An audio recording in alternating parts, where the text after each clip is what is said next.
આજે છે 18th April, world heritage day.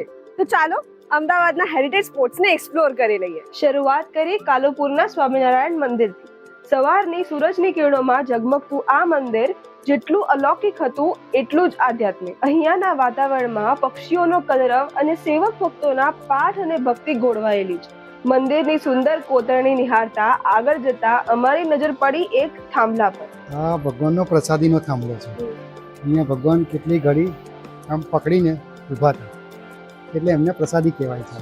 લોકો મુજબ જીવાભાઈ નામના એક ભગત આ સ્તંભ માટે 160 મણનો પથ્થર પોતે ગાડામાં નાખીને ખેંચીને લાવ્યા હતા. સામે પેલી છત્રી દેખાય છે ગેટ પાસે સાઈડમાં. ભગવાન ત્યાં બેસીને વચનામૃત લખ્યું છે, જે ગ્રંથ કહેવાય ને, જેસે ભગવદ ગીતા બોલતે. આ એક સમયે સંતોનું નિવાસ સ્થાન હતું અને અહીંયા વિદ્યાર્થીઓને સંસ્કૃત અને સંગીત જેવા વિષયો શીખવાડતા. અમદાવાદના સૌથી મોટા શહેર કાલુપુરમાં આવેલું આ મંદિર કોઈ મહેલ જેટલું ભવ્ય છે.